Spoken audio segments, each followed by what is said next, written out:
Colonel Pepe yako bomanai General tango fona banati Popengela na bébé alinela na Mopengela na disa tolia. Bienvenue à vous tous qui êtes branchés sur votre chaîne Michapi Voice Télévision à travers votre émission Yokandole, une émission de la chronique culturelle qui est présenté par celui que vous appelez le président du Parlement de la presse congolaise, Gabana Bassele.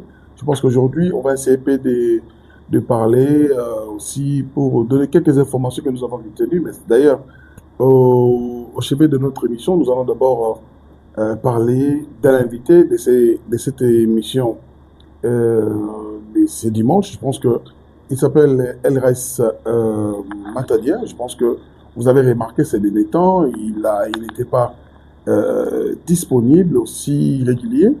Mais aujourd'hui, il est revenu au pays il y a pratiquement 6 jours. Donc, on l'a surpris ici, au studio Bolt Sound Sokol. Là, nous retrouvons notre frère John Misitu. Je pense qu'il nous a donné cette opportunité. D'ailleurs, cette émission se tourne à l'intérieur de son studio. Je pense que c'est une nouvelle structure qui est là pour essayer de donner coup de pouce aussi, accompagner les artistes musiciens et de réaliser leurs albums, aussi d'autres projets musicaux. Alors ici, nous sommes avec lui. D'ailleurs, pour commencer cette émission, on va aller droit au but de dire un bon dimanche à notre frère Elraïs Matadia. Bon dimanche, Elraïs. Ouais, merci carrément et merci à tout le monde. Bon dimanche et bon week-end à vous. Je suis très content de vous revoir encore parce que ça date. Hein? Mais ça te fait comment qu'on soit tant belé, qu'on a la musique, qu'on partager inspiration, et prendre pratiquement 2 ans et demi en allant. Vous avez même risqué, il y a ça là 3 ans sans Bamiloman ou Landarayo. Comment tu trouves ça? Comment Et musicalement, moi, ça me fait rien du tout. Au monde la musique retard est à la tête. Et dans moi, tant on a fait le silence, il y a un moment où on a passé pour apprendre mon bébé. Parce qu'avec mon album, il y a des surprises. Il y a des basika oh on a carrière on a fait la style on a musical et tant on est on pour et ça linga vraiment bien marqué. Ça fait mal par rapport à Bamelman ou mais ça n'a rien à tout moment et tout tu vois qu'on disparaître du coup mais ça va je suis là et non comment on va bien aller quoi. Bon c'est quoi nanga qui d'abord on parce que Ris Matadia exemple na komuna yo to et outil quelque part tant Rosoko là d'où vient le nom Ris Matadia? On aura Star Moramboga mais nous avons excellé sans que origine. En fait les Matadia là ils ont un combo sobriquet Mouria par rapport à TF Nanga. Je viens de là hein. OK. On a vrai Matadia né grandi. Nous qui les rois de la forêt en soigné nous avons bâti ça na komanda tout le monde rapide ça Matadia zabdo la PC botte coup de chapeau bas mon vieux sont les rois de la forêt. C'est lui qui m'a surnommé avec le nom Ris Matadia Petit Kalamonga.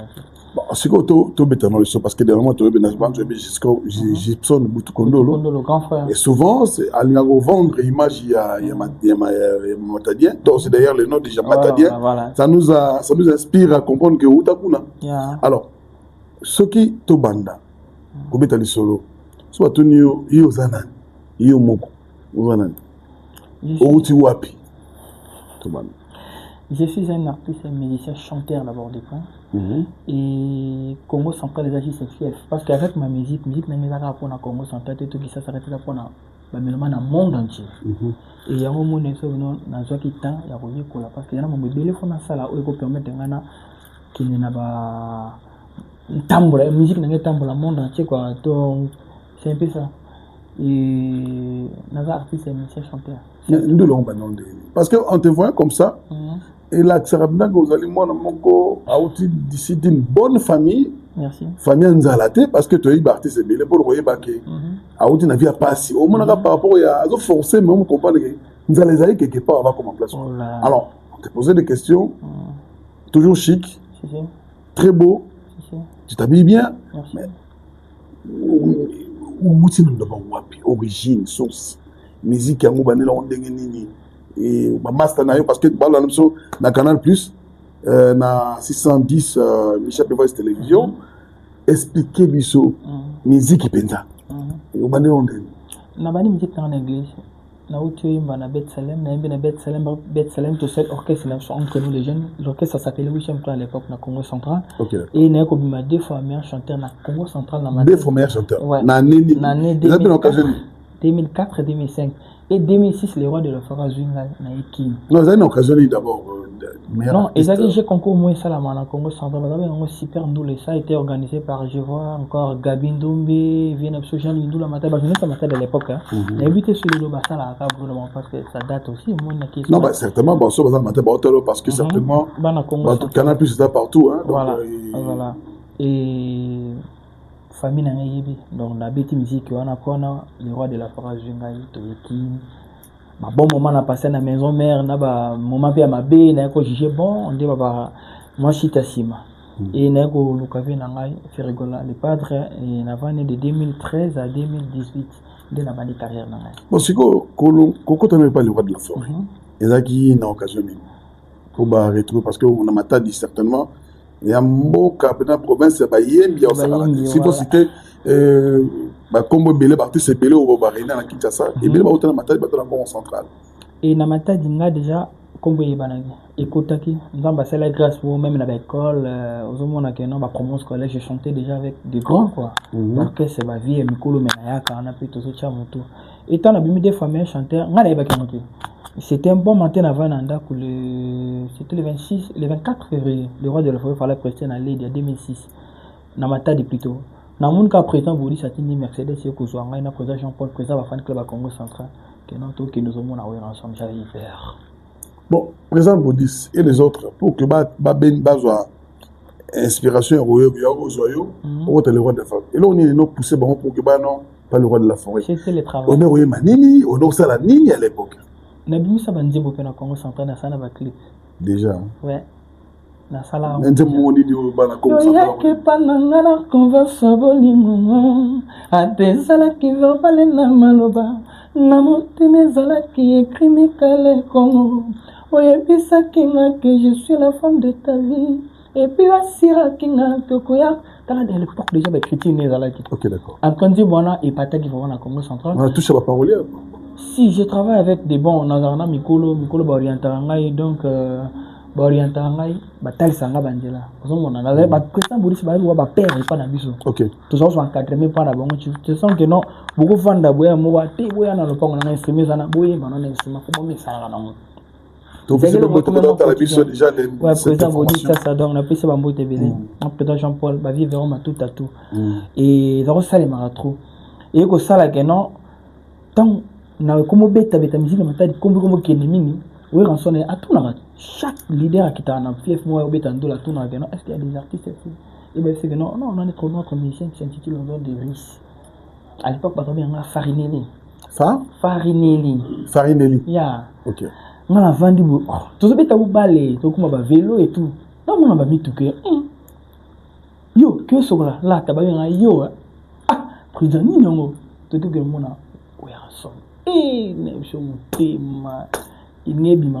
mais Zara rêve non déjà qui a affronté monde en fait son lobby rêve na coïncidence et zalaka na mutu na ngati mais surtout to ça rêve on a robata mageno ah zo rêve bon ben ngale banda ya bula et puis quand zalaka tu peux ta ba vocal et tout mais que aussi bien mageno na kinde wenge musique mais en tout cas na satanda na mutu ya kilo mo ya mbalakata et puis chose étonnante oui que na sala tête c'était tiba na ngaki on est à l'époque 2006 ouais. Départ à faire 2006 ouais, juste une année demi après il marqué OK vie to moni Vincent a mona ngai pagabana atuni ngai question moko yo koyema na bapetwana. Quand il disait ça, je voyais directement pas venir dans ma mère. Basile, yo ba héritier bazala et tous ils étaient là carte à flamme. Papa na vanda na tala vie na suivi. So na bika na koyema na bango. Na caution mais avec encadrement dans la formation na. On a fait le musée tout bas non. Ah, na évité. Parce que déjà, tu peux donner déjà. Ouais, puis vocal premier vocal il a fait rigolo là. Dans l'intervention rapide. Non, on est dans ce c'est ma douche. On a bien chose que douche. Non, il pourrait tourner bon. Un chanteur, un musicien Congo. Quand ça va tourner les cams, ça va être très musicien. Mais toi tu le fais comme ça et puis et t'as mon emballement. Oui, c'est la douche. C'est côté salle de bain donc au monde là. Côté quartier la terre wingo so panza babilo kwa likolo po à l'époque des sociétés malikolo donc il boyemba. Faut y aller il a likolo. Pour content, faut que les gens soient bêtes moi. Ici. Ouais.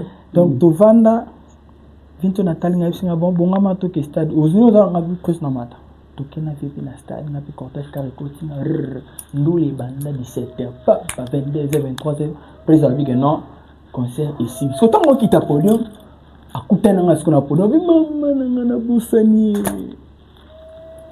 ngana bi na lali to zongi tel absolument que non tu passes demain matin 6h du matin parce que moi je vais quitter à 7h juste. Non, Mataki. Toi, tu viens à 6h. Il va rendre ton cabane 0h, 1h. Nakena la 5h Nazarana. Pour sentiment les coaching, on est dans mon vacuum, bah, on là. Et est différent dans l'épisode de ça là. Mais tant qu'on a eu comprendre qu'il y a un côté. Papa est mélange, je vais. Détermination, ça va être. Ok, d'accord. Na ile 6h na kutama bis ba tout bana orchestre mon ba kapaya ba héritier ba talent ou non parce que ils comprenaient pas est-ce que c'est un chanteur, c'est un guitariste, c'est un drummer, c'est un batteur. Donc c'est une confusion quoi. Peut-être na bika qui wana. Na talaba na on a créé un aspect. En fait, je crois que déjà les bogas dans la maison mère. Aspect ça rango iné na za bato ba tout joli. Té jour on a côté. Je côté pena les bogas na kata. Té ça kiana. Et tout c'était là. Yo be obeti. Ya mabe na mabe na ya fo na na news OK na ya fo vraiment et celle qui vient son atali nga que non nga na kikin lelo lelo ko raté la samba ne bato bato mon côté mataki yo song na la samba na landa inteme na patika nga na limbo na yo tikala na doyen parce que fa bi sa voiture na aider moi ba près to yo bikaka par rapport to jamaa ko na bi to vana na hotel munganga na zo kitala encadrement vie na nga mpaya. Après on a tombé tu de la mon qui tu parler pas ventionné et au tombé que na kuti jour ya zo qui le pota qui ça qui téléphone on va voir j'ai na linda na Gisèle à ma moto dans notre qui par téléphone.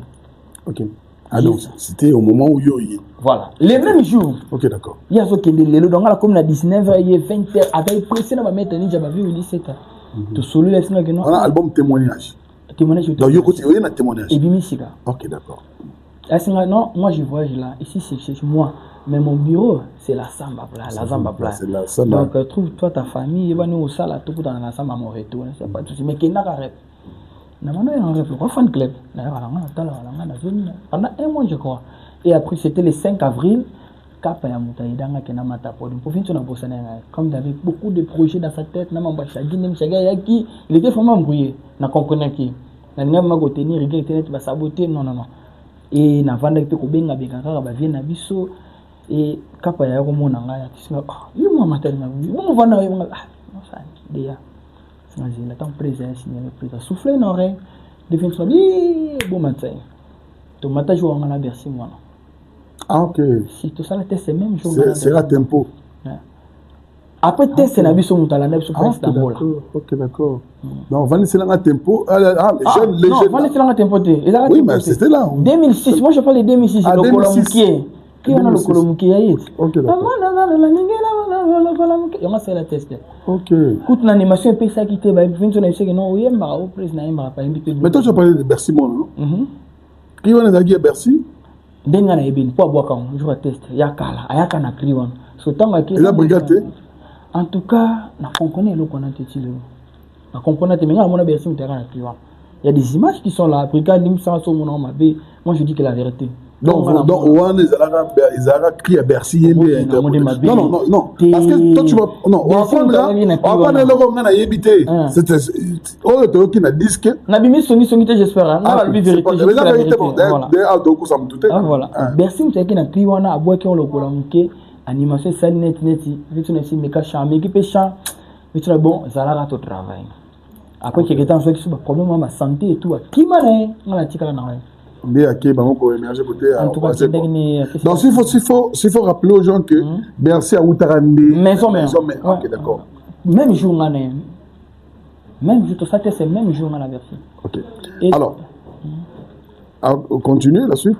Et tant que cette test n'a vendu, il y a la musique, il y a la réalité, on a vendre, moi temps est belé, on a jugé bon, on a mon 8 ans et comment qui est trop, qui cause la mon yata famille, tout le monde était fatigué. Tu n'as pas jugé bon, mais quand on a pistonné, via pistonné, on a rien tant mon bébé, tout ça va être raté quoi. C'est qui t'a poussé à côté de la maison mère au Kenya. C'est quoi? Tu as trouvé que Oumeli tu vois tout ça. Parce que vous avez un soutien. Non, musique. Parce que la plupart des artistes soutien des agriculteurs. Il y a des images qui sont là. Tout va bien. Il y a plus de 15 000 personnes. Il y a des images sont là. On a vu Apocalypse 22 sans pourtant un disque. Et il avait vraiment confiance en moi de voyager avec l'avion et belé à compter avec nos petits défenseurs. Mais il y a un moment mais chaque chose a son temps. Dieu n'avait pas voulu que n'a émergé trop dans la maison mère. Nous on n'avait pas le padre moto parce que peut-être il y a des places où nous avons pour et je tiens aussi à remercier Frère Gola parce qu'on reconnaît la plus rien qu'avec boulot naïen. Il demande l'aximum ça que non Nzela na yango. Bon, on tokota na Nzela à Frère Gola. Et ça en sachant que déjà le roi de la forêt a déjà climat bien. Mais j'ai préféré d'aller. Je savais que ça allait être chaud parce que le cas de problème, je me souviens encore dans New York, ma banque Betama. N'arrête pas métropole, si ça peut être c'était vraiment chaud. Ma banque donc pesa mbombo boui makili la sarana tina banque bi non pas voir quand tu t'as mon des autres. On me demande voilà et ça l'a un plaisir ma casse à yamba. J'avais contacté les Charlie Bochan en Kumu que j'ai sali. Et bah tu vas longuement la maison mais faut na funa wala les era. Era na King Silova.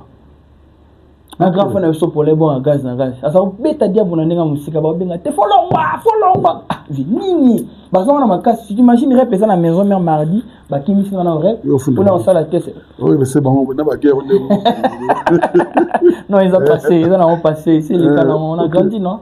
Ils ont passé histoire. Alors, vous êtes rencontré avec Ferrigola et là et le Charlie m'avait promis que non, je t'appelle Charlie Boyo honorable. Na Vasco m'a bien avant on a Vasco m'a bien la temps tu y na métropole derrière plutôt avant Nini. Métropole avant Indétroit. Exactement métropole. Métropole. Na côté métropole na kuta ba te bili ba ko soutenir là vraiment ils qui vraiment choté ça na même tu ma chichouage. Na comment kolona na chichouage. Mettons la guitare. Tu vois on gata pas non? Na gata. Moi tu me gagne tu me t'as un mon nana.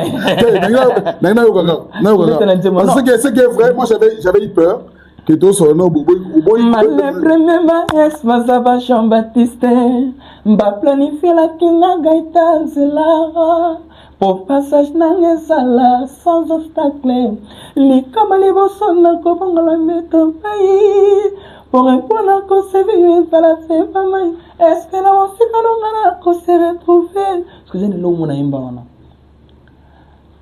il place à passe le Kim.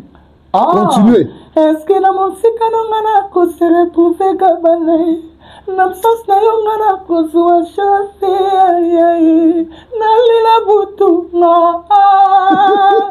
ozo la lelo on est niveau la bisoté non mais parce qu'il faut mon na karaoké mon chanteur mon abia ma danger mais avec Nzimbo na fandi ka chelbo et comment la place mais na bi mais il fallait pas place vocale à fungola na tala na robima bébé na na yo mo betaka bébé fungola la tala pita betame mama fungola na kota pona toka man on c'est une improvisation hein mai esa mai batutu ba melaka oya rejet des eaux et salo na beta wana yo tasko mbolingo na ngai idango ya kiona to comment place de mango banda kiona po et ningisa mabe et c'est pour la première fois na mona muto ça la tête ba bambe ba champagne na ba whisky. OK, d'accord. Les images sont là. C'était vraiment chaud. Et mbongo na bima na ngona ka ko tanga monter. Enfin, tu t'es dit, non, na banisco carrière. Alors, idée aux aïe, les gens sont venus te soutenir. Idée aux autres, na maison mère. Je pense que tu na maison mère, parce que bablo connaît salima trop. Quand tu salima bon na uti na ngokunati. Mpe pona na na ngoko. Pona maison mère, ezaki bitumba banzoko pesa mbwa boye oh mama itekia mais tout est kota. Pourquoi répétition d'ailleurs au match vite mana. Faut na makamuno. Maison mère Black Terre. On est d'accord. Alors, on va souffler un peu, donc nous la raison, on va nous proposer l'extrait Oyo Riss Matadien, il a eu il y a Roussal dans la carte, il y a groupe, il y a Ferrigo, la Jet Set. On va suivre ça et puis on va revenir. C'est là, on va faire plaisir à quelqu'un qui est en train de nous suivre. Le DG Chabani Record. Voilà, vu la biso. Voilà, Kouloutou. Le vieux Chabani. Record. Il est en train de nous suivre, donc, monter ma mère. Ma mère, ma biso. Et je lui dois dire encore un bon dimanche. Et cela va faire plaisir à son Excellence, ministre des Relations avec les Parlements, M. Guy Londo, Mboyo, ma maman Déborah, Auteur Abisso. Donc, toutes nos félicitations déjà dans le monde à Siga, au Botama. Et ça plaisir. Je pense qu'on va prendre cet élément et aussi on va revenir pour continuer cette émission avec le même plaisir.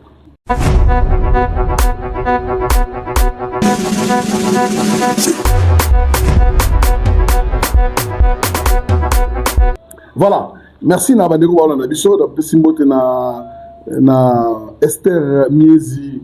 Auteur Abisso, plein de bonnes choses. Maman, mère a parlé. Auteur Abisso, en botte belé. D'après Simbote Nabandego Baola Nabiso. Et tous ceux qui nous suivaient depuis toutes les provinces.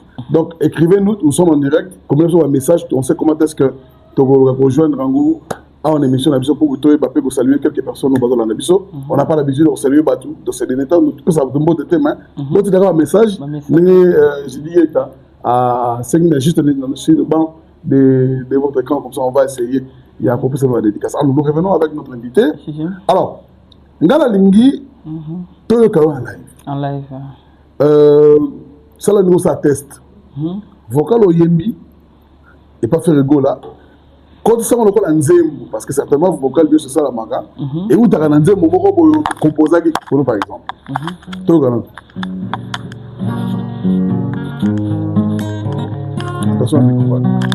Molingo nangai olele singa mingi na butu kabane olele singa mingi na pleure apeta balofe nangai yaka mingi mingi na butu bebe fungola na tala womelinga nini gapi fungola na monai la telenga nini na rose matade na rose na boki mai na bilanga comme le temps de mama fungola la terre womelinga nini bebe fungola na monai la telenga nini bebalela merci. C'est quoi l'explication à avocat les amis? En fait, l'avocat n'a pas de soyons sérieux. Hein. Bon, on sait que même Papa Botio, on sur le téléphone tout à l'heure. Certainement, il me chose là d'accompagner aux artistes. Les arts.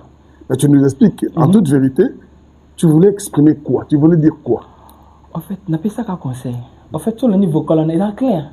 Boningo nangai, on les laisse la mingina. Ils ont des déceptions, on s'outo dans le monde en réalité, l'autre monde va vivre, il y a un couple quoi. On va dans le salon, on m'a toi, on m'a m'a parce que là-bas, maman ou silence c'est quoi t'en as boulot, même si bah querelle les a. Moi, m'a beau monter là, parce que moi je crois que ça va.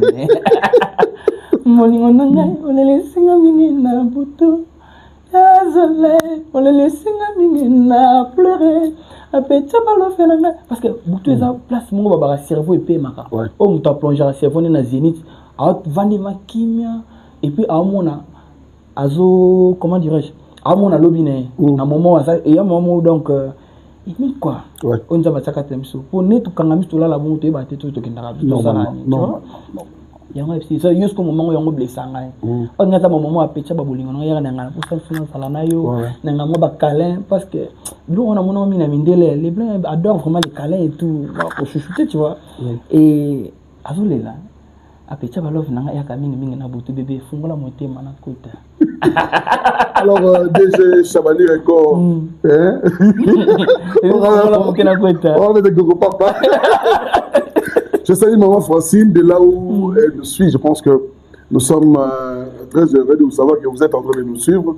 Bien de bonnes choses à vous et surtout une bonne année à toute la famille Lissassi. Donc je pense que on continue cette émission. Alors, Matadia, certainement, tu as eu la musique, mais certainement, tu as eu des choses que tu es obligé de s'arrêter avec Ferrego là. Qu'est-ce qui t'a poussé à la musique à Ferrego là? Est-il vrai que les arrêts écolos, tennis testamentaire, tennis vestimentaire, ça les allait dire, ou les arrêts qui incompétence, ou au moment qu'il fallait qu'il s'envoler. En toute vérité, hein, parce que ça m'appelle les gars en haut, et ce que j'ai trouvé bon, c'est parce que tu as dit de bonnes choses, tu reconnais tout ce que Ferra fait pour toi. Je pense que ils ont ma solo. Selon les on dit au Balobaka. J'aimerais que cette histoire, les gens prennent ça comme une animation. Papa, sans pourtant mentir, hein, moi je vais me dire la vérité, tu vois. Et le vieux Ferregola, on a bien géniteur. C'est vraiment un papa pour moi, c'est aussi un grand frère. Et Azam Mouto, Alexandre Mbébélé, eux aussi, on a tambouré le monde entier, mingi, c'est grâce à lui. Et Mouto a salanga qui n'a comme lelo, risque au monde entier se reconnaître, on va savoir dans un angle. Et c'est vraiment lui. Et là où il est, chapeau bas, Kouloutou. Vraiment. Et Kouloumwalanga Pembe nae, ils ont le mot brisque. Faut que tu n'arrives pas parce qu'elle a mélangé la vie professionnelle et la vie privée. Ok. Tu vois? Et... Ah, on reconnaît ta faute, non? Ouais, bien sûr. Bien sûr, on reconnaît ta faute. On a un problème. Mais on connaît, hein? C'est vrai ça. Je te dis la vérité, on connaît. Peut-être comme on a beau lever Chabani Record, on peut-être peut-être. Et puis, on a levé Chabani Record, on a bien levé papa. Papa Chabani, papa père, au biso qui n'a pas 2006, tout le temps, tout le ça à niveau où élevé. Et puis, chaîne est parmi les chaînes où il s'alanga. Là, tu vois, on n'a pas de bois. Ok, d'accord.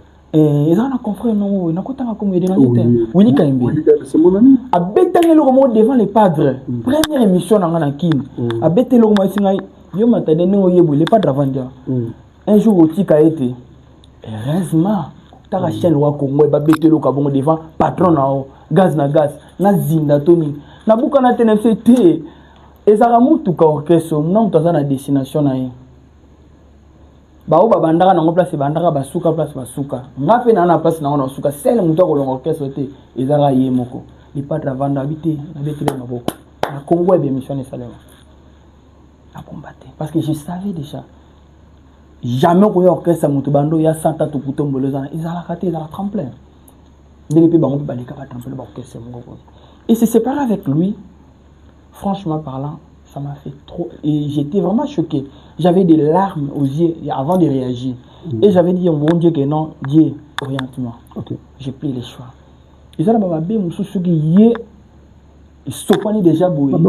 Jusqu'à maintenant, en fait, ma bébé, les ont dit. Tu vois, on a une vie privée, dans la vie professionnelle.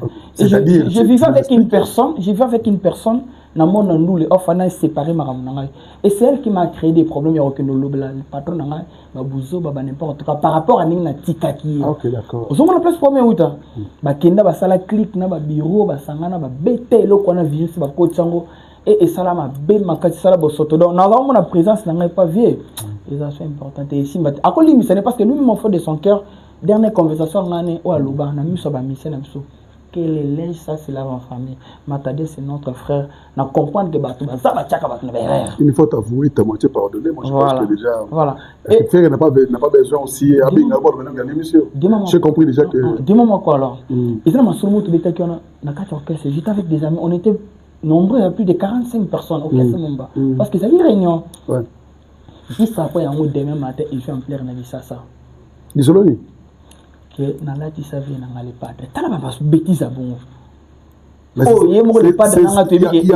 y a des actualités sur. Na yoka somo, so nga na mona grandeur à Marambouana, na yoka friction salanga na bia ma bekoti. Parce que lui-même il sait que non, et ça m'a moins le couteau, il met déjà. Il a moins le radio. Maintenant, dis-moi maintenant. Au moins il faut te comment qui. Et comment il vraiment ma bé ma casse pe na otalanga bité.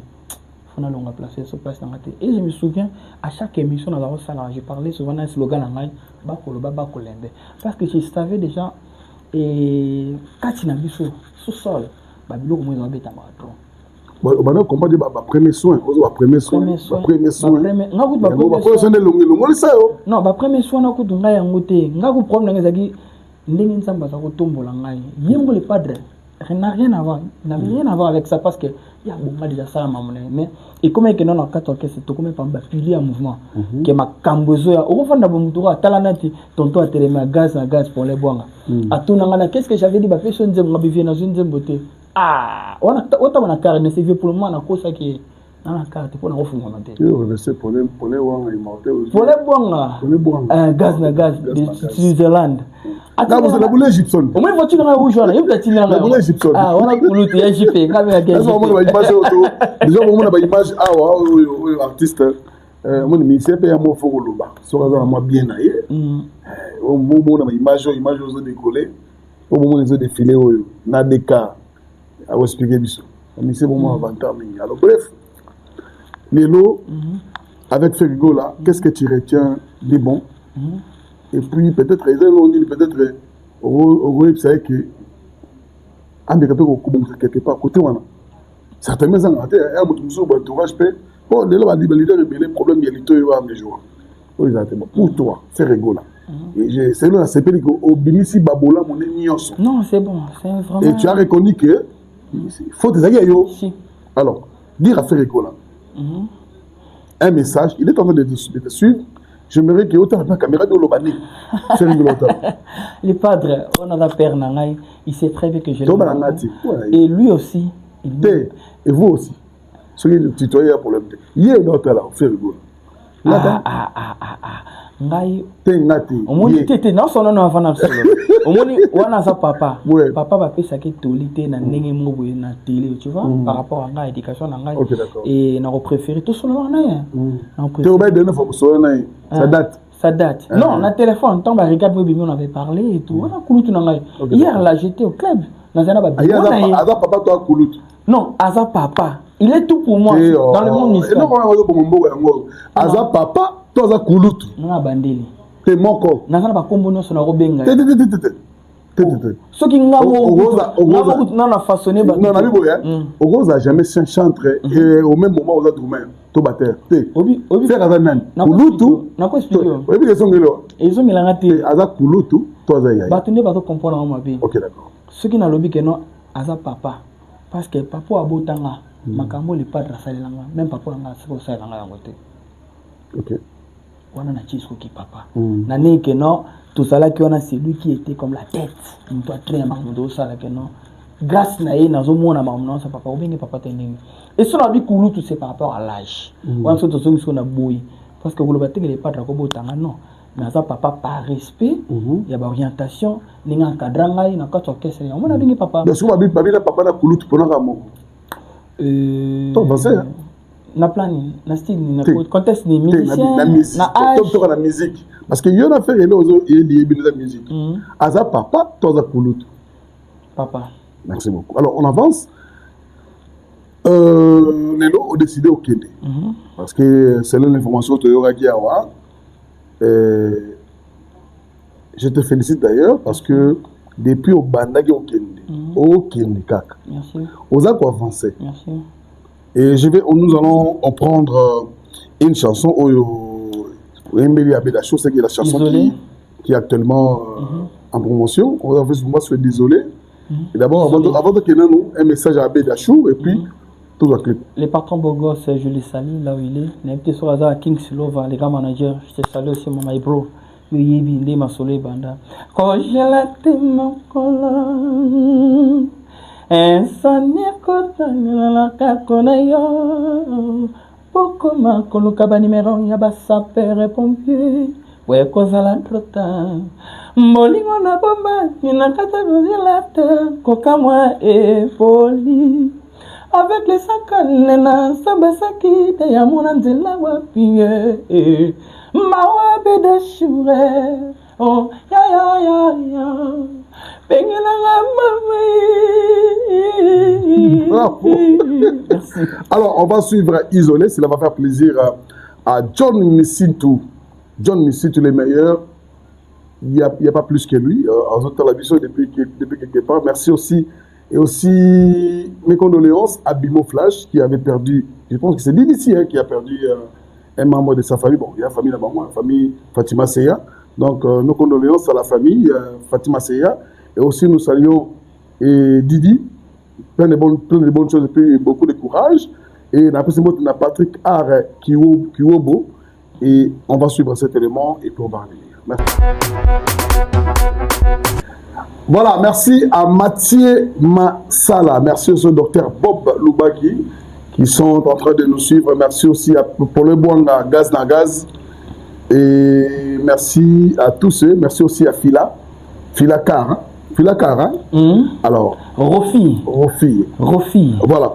Alors, merci aussi à mon confrère, mon ami, notre trésorier, collé à mon côté. Mon ami Franck Stemay, plein de bonnes choses à toi. Alors, nous revenons à Mouton, je pense que d'autres gars, chansons. Alors, Siko Lelo, qu'est-ce que Maurice est en train de faire? C'est-à-dire qu'au message,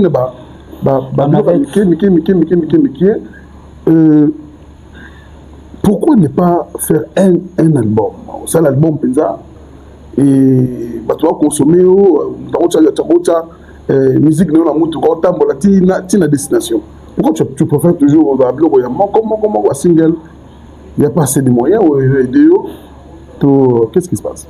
En fait, ngai naza mutu nde na yebisa ki okuta na kulista to vanda ki na bi que non toza bato moko to bima ba orchestre tozala préparer te ya mbala kata mbala moko. Je ne pouvais pas venir directement que non na tira bato album brou.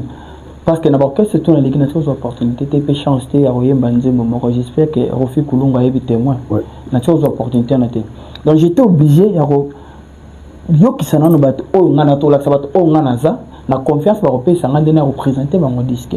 Au lobate que non ezaki ba pia kani ou te ça sanga bon parce que na kata Congo actuellement là. Pia ba bo mieux. Tout ça na biso.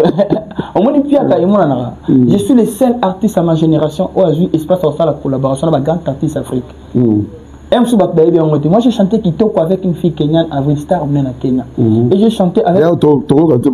Merci. J'ai chanté avec Harmonize la chanson Africa Moja. Remix Nangai. Oh Isaac et Nabokasi, King, Jolie, disons, le grand manager. Il me orienté pour avoir ma salle, Tanzanie, Kenya, Diamond, Bamutu. Et n'a pas Harmonize, une bonne place à ça. Au second, on a vu et Nabokasi na bango na eu opportunité à faire la clip na batamine na sala clip na baskana na sala clip na Jay Blessing au moins niveau bon ils aiment tia kate na ko beta pe to lote que non na bon non c'est juste ko linga elo ko lingi pour na o etal album maintenant là ils ont moment. Voilà, merci à Ponclair Isama, de là où tu nous suis, et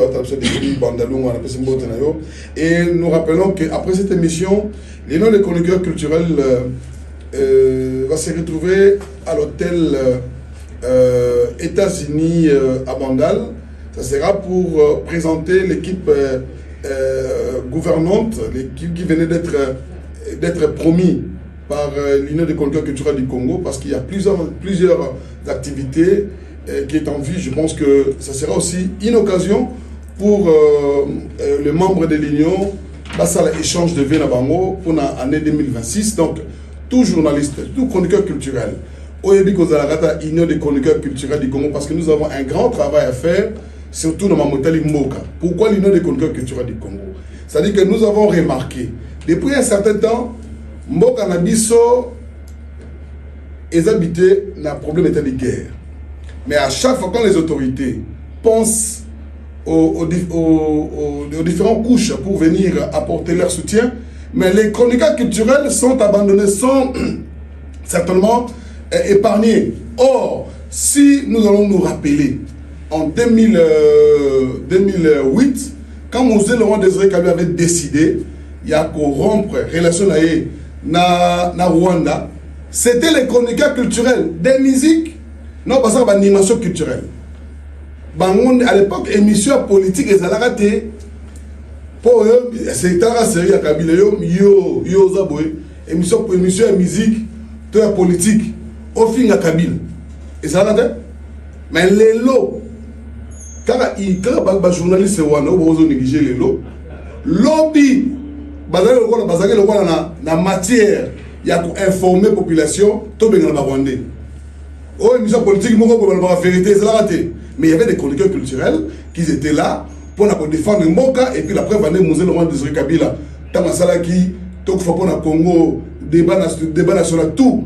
Les chroniqueurs culturels, les bazar qui les bossent, les émissions politiques, la mission politique. Et comme nous avons des musiciens, donc, journalistes dans la mission politique, alors si c'est qu'on a un chroniqueur culturel. Donc, les chroniqueurs culturels se sont décidés de se lever et crier fort que nous avons un grand rôle à jouer dans la guerre dans l'Est. C'est pour cela que nous avons dernièrement annoncé l'action qu'on appelle plus jamais celle à l'RDC, plus jamais celle à l'Est de la RDC, au chroniqueur culturel, cette fois-ci, pour crier au fort, les cas Est, plus jamais celle, à Est, à Goma, na Walungu, na Ituri, tout dans l'Est. Cette fois-ci, l'union de chroniqueurs culturels se lève pour crier au fort, les cas Est. Voilà. Je pense que nous allons acheminer la sous-émission à Bissot. Alors, je pense que j'allais déjà proposer, il y a un featuring au Sagina Harmonize. De la Tanzanie. Expliquez-nous d'abord. En fait, où tu oublies la musique? Musique ghetto, musique il y a pas congolais, je dirais pas musique qui va congolais ghetto, mais musique où tu es tout. Certainement, vous avez une inspiration, mais vous avez tout s'exprimer, tu t'es décidé maintenant, vous avez chemin faire ta carrière. Du coup, featuring dans collaboration avec Libanda. Expliquez-moi. Il a agi celle comme ma vision. J'ai été déterminé par rapport à l'objectif, un entourage, vision du besoin. Parce que là, toi, on a bien trop préparé. Il y a ma casse pour les gars, ils agissent celle comme ma vision et détermination. On a été vraiment soudés moralement, physiquement, on a pas la main de coach, m'expliquer photo qui est dans mon pays. Tu vois, rumbe ça dans bien. Il y a musique na biso, mais sur le plan international que non, au bêta rapé au sang de chant qui te photo coach. Parce que au Kinzo Afrique à Monja, au monde que non, et ça musique congolaise mais ils ont un mélange mot. Même mon frère à mon instant de mon FC ah, est-ce que vous voyez banze mastine en habité tu vas chanter King Mtoriantaki. Talisé Banzele et tout, il est qui très bien. Alors, on va suivre Africa Moya. Moya. C'est Moya. Ah, ok. On va suivre la chanson Africa Moja comme Yemo Actezor, tout bien à Moja, et puis on va revenir, on va Bora. C'est Bora. Alors, on va suivre cette chanson et on va revenir pour clôturer cette émission avec le même plaisir. Voilà, vous venez de suivre Africa Moya, qui a fait plaisir au DG Adélar Minéné, qui est en train de nous suivre depuis chez lui. Et puis, nous n'oublierons de dire merci et plein de bonnes choses à la gouvernante, la gouverneure d'Ilo-Laba, Madame Fifi Masuka Saini. Et nous sentons ce que vous êtes en train de faire pour le développement de votre province. Et je pense que les Congolais en tiendront compte. Alors, je pense qu'on va clôturer l'émission. Toto va featuring. Alors, Siko, qu'est-ce que El Raïs a préparé les lots? C'est des chansons. Ça nous a inspiré à beaucoup de choses, surtout. Puis, il faut des choses graves. Et on y va. tu vas te jeter, c'est pas un moment où c'est l'amour pendant. J'ai des très très belles chansons où on a la banacata si du ratour. Et n'invité pour ingénieur à Bouito que ça va bien. C'est un tournoi par la parce que comme j'avais dit au début, on a un style à sika dans un an. Nous avons changé vraiment ma cam. N'a pas rien, on a habitué à changer, mais on va battre nous que nous changer pour la lex. Non non non. Et ça par rapport à vision on a une et on est même là il y a beaucoup de changer beaucoup de choses. Techniquement, donc, nous avons dit ça m'a bien, mais il faut bien m'imiter. Et j'ai des chansons. J'ai des chansons que je sors là, la permission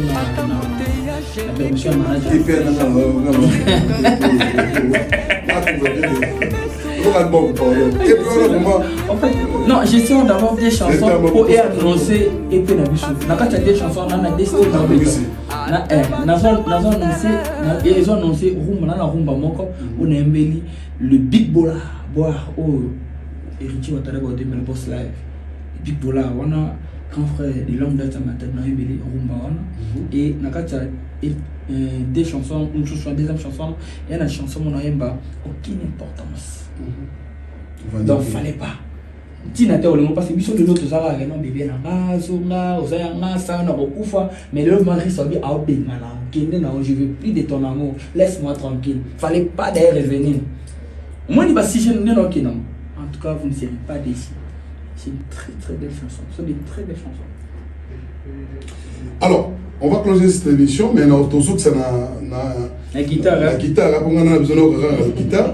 Alors, quand moi je dis merci, je pense que l'information est tellement ébellée pour ne pas abuser de votre patience. Je vais préférer au petit canal Abisso.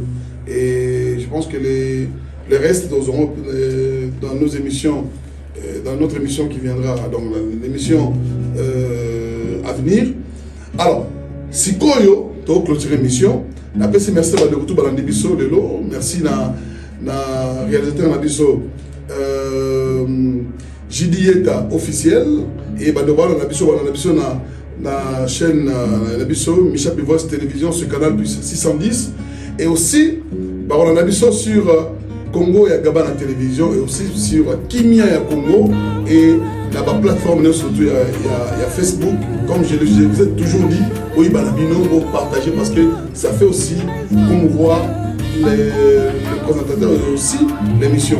Quand moi je vous dis merci à Peter Bassele pour retour à la Libiso, mais la personne de Ming Napoléon Bonga, Gaz Dagaz, Patrick Art, Kiwobo, merci, et puis bon dimanche, je t'appelle des Chavalier Record, Lissassi, Lissassi, c'était maman Francine. Merci à John Missitou, les meilleurs, il n'y a pas plus que toi. Merci à Bimo Flash, merci à Didi Fatima Seya, dans la Kinshasa, mais ma condoléance à Bino, parce que vous perdre un des membres de la famille Nabino. Donc voilà. Merci à Mathieu Masala, Filakar, merci à Dr Bob Loubaki, merci à Sapi Massamuna. Merci. Je pense que je vais vous laisser en compagnie de notre artiste. Il va clôturer cette émission à travers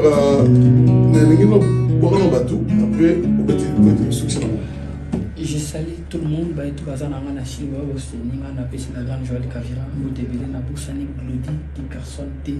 monde. Et je te salue, my bro, my G, my nigga, you know, bro. Na pesi mbote bele na Paris, trésor ya ba evangile na pesi mbote bele. Et ba na poto to ba la na ya Vincent Humberto, ya chez Caméra mon grand frère, je te salue ya. Et na pesi toute mon équipe, na pesi ba mbote bele. Na pesi la grande like Molisho na kata ko ya ba mbote bele. Et na bosanité le boss Jojo Ndalo, l'homme de l'or. Na kata mon wall na kata bunya donc vous êtes tellement nombreux dans le Congo central et na est na pesi bongo te bana Goma na bango bala bien na terrain na ngamo ko mingi. Merci beaucoup. Et na remercie comment ça m'a vraiment plaisir de passer. Ça fait 3 ans donc Congo central na pesi bongo je suis là de retour, votre humble serviteur Elras, et il y a beaucoup de surprises. Je ne parle pas beaucoup, on va seulement chanter.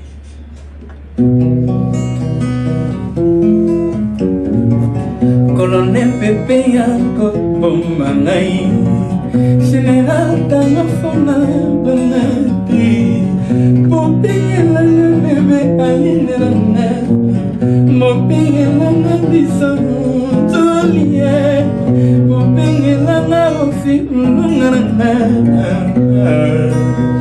Meteo Konyokoma Como sana Basina Motema Tala Okoma Memanga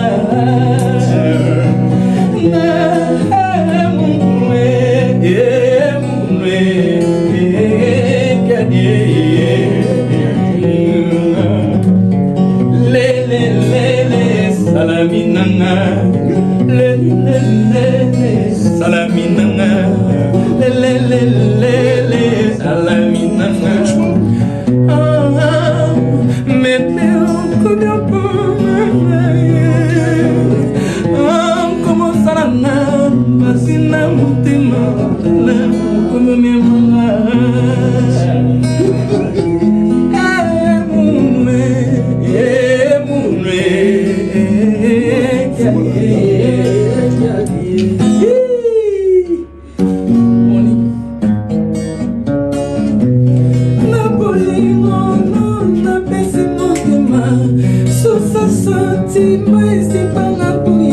Patandres bakares kale changara mundu bapikira pensiline pesangali kumaye tina minota pulinga ronkana supujete bolinga nangai olelesinga mingina butu dabane olelesinga mingina plere chabalosuna ngai yakamingi mingina comprenez donc il a sauvé ta mère la maman non comme vous voyez la discussion